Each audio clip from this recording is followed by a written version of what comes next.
Thomas has friends all over the island of Sodor.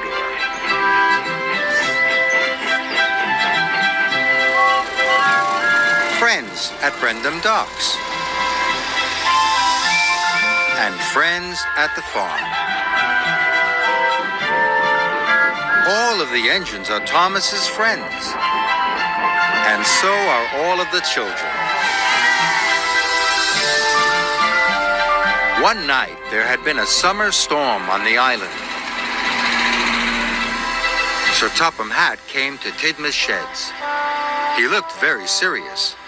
"A strong wind has blown down the telephone lines," he said. "Thomas, you must take the engineers to fix the telephone lines, or it will cause confusion and delay," he boomed. "Yes, sir," said Thomas, and he puffed away. Thomas arrived at Brendam Docks. The telephone engineers boarded Annie and Clarabelle. Then Thomas noticed something in the sky. Thomas thought it was the most beautiful thing he had ever seen. "Look at all those colors, Edward," gasped Thomas. "Red and blue and yellow and green." "That's a rainbow," puffed Edward wisely. "That old story says you'll find something magical at the end of a rainbow." "Something magical," gasped Thomas. "That sounds wonderful. I must find the end of the rainbow right away." And he wished away as fast as he could. Thomas had to stop at a junction. The rainbow was overhead. Percy was already waiting there. "Hello, Thomas," Percy tooted cheerfully. "Sorry," Thomas puffed. "No time to talk. I have to find the end of the rainbow." And he chuffed quickly away. Thomas puffed up Gordon's Hill. The end of the rainbow was just over the top. But when Thomas reached the top, the end of the rainbow had moved. "Bother," said Thomas. Thomas had to let some engineers off at the bridge. He could see the rainbow up ahead.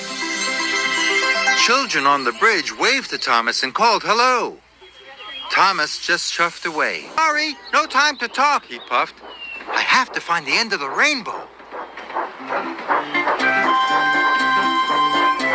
Thomas took the telephone engineers all across the island.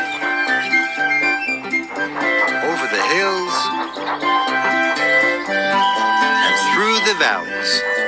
All the time he was looking for the end of the rainbow. "Must find the end. Must find the end," he puffed. When Thomas passed Henry asked him for some help. "Sorry," cried Thomas. "I don't have time to stop. I'm looking for the end of the rainbow." But the end of the rainbow was always just around the corner. Finally, Thomas passed Toby. "Slow down, Thomas," Toby cried. "There's something ahead on your tracks." But Thomas wasn't listening. He was sure the end of the rainbow was just around the corner. And then there was trouble. Thomas hit the telegraph pole, and they all came off the tracks. Luckily, no one was hurt. "Cinders and ashes," Thomas cried. Thomas was stuck. His driver couldn't phone for help. The telephone lines were still not working. Then Thomas spotted Percy far away. "Help!" cried Thomas. "Percy! Help!" And he whistled as loudly as he could. Thomas watched sadly as Percy puffed away.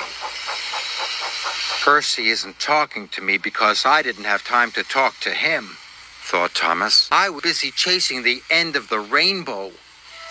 Thomas knew it was his fault. But Percy had heard Thomas's whistle. He knew Thomas was in trouble, and he was hurrying to get help. "Thomas is in trouble," Percy called out as he passed Henry. Then Henry told Bertie the bus.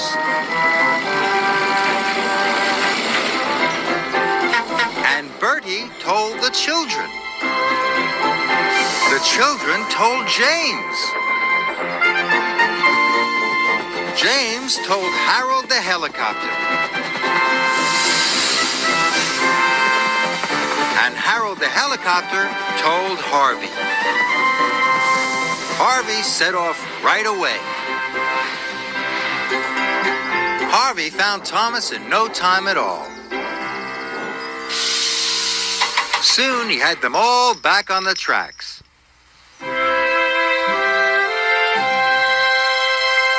"Thank you for rescuing us, Harvey," said Thomas. Harvey told Thomas how the message had been passed on. "All of your friends have helped rescue you," he said. Thomas was very happy indeed. Thomas puffed along. The rainbow was still in the sky. But Thomas didn't try to find the end of the rainbow. He worked as hard as he could until all the telephones were working again.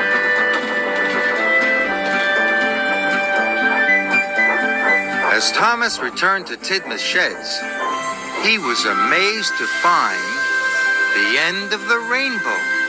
It was right over Tidmouth Sheds. "The old story was right," gasped Thomas. "There is something magical at the end of the rainbow. My friends.